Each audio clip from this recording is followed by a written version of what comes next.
Hi everyone, I warmly welcome you to Bakeman's second International Language League, organized by the Department of English and Modern Languages of North-South University.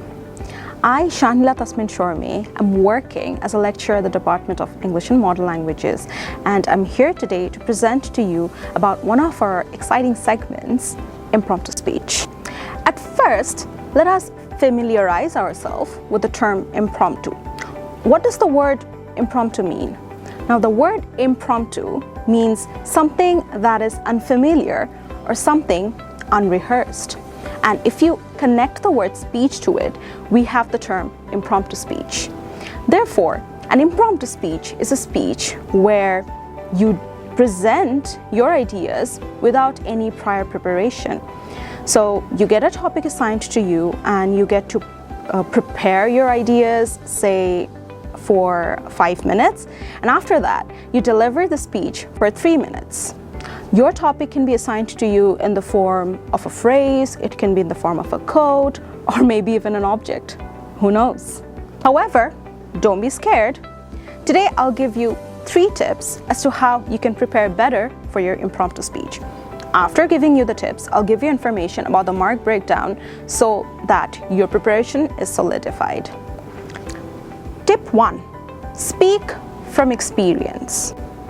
Whenever you get assigned with your topic, think, do you know that term? Are you familiar with that topic? Do you have enough information to work on?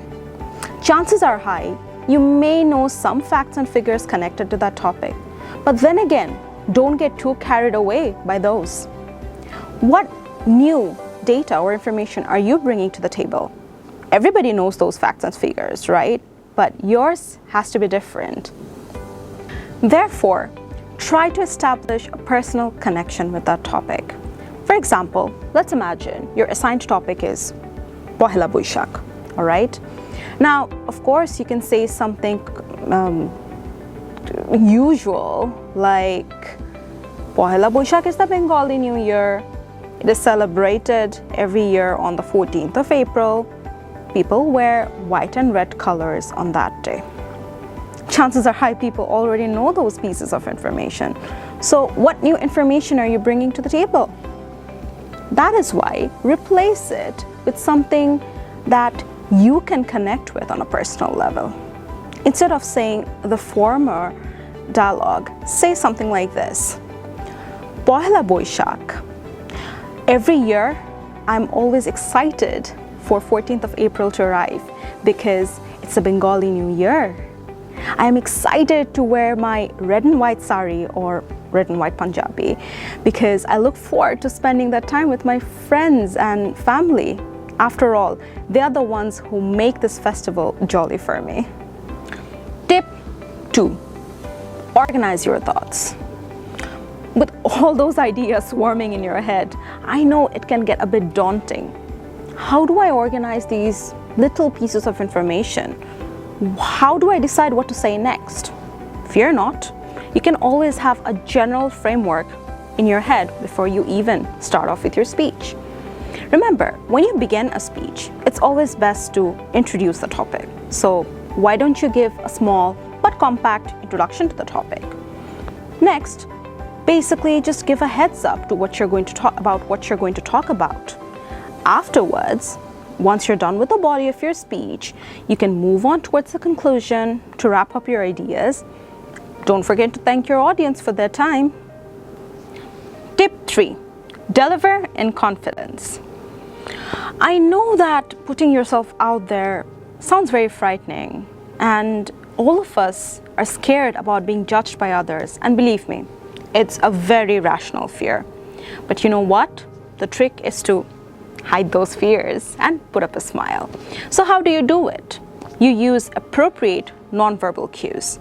So what exactly are nonverbal cues? Basically, your gestures, your posture, your facial expressions, your voice, your intonation, all fall under the criteria of nonverbal cues. For example, if you're saying something like, I want to share with you something that happened to me the other day. Remember, this is something positive. If this is something exciting, try to sound cheery, try to sound cheerful. Make sure you do not have a voice that is upsetting, or you do not demonstrate a facial expression that is sad or melancholy. Instead, if it's something happy, make sure to put up a smile. So remember to align your nonverbal cues with whatever you're saying. That's the trick of putting up a good act. Before I end today's video, I want to inform you about how you'll be marked on the final day. Basically, your speech will be marked based on content, structure, and delivery. So for content, we'll be looking at what information you have delivered and how unique that piece of information was. And that will be marked out of 30%. Next, we've got your structure. Was your speech organized enough? Did you use proper thesis statements, topic sentences? Did you give an appropriate heads up about what you're going to talk? And that carries 30% again. After that, we've got your delivery. That means your nonverbal cues. Were you confident enough while speaking? Did you use adequate nonverbal cues, meaning gestures, posture, and so on? So that carries the remaining 40%, and that gives you a total of 100. That's all for today, folks. Thank you for staying with me so far. We look forward to seeing you on the North South University campus on the main days. And if you need further information, please log in to www.languageleague.info. See you!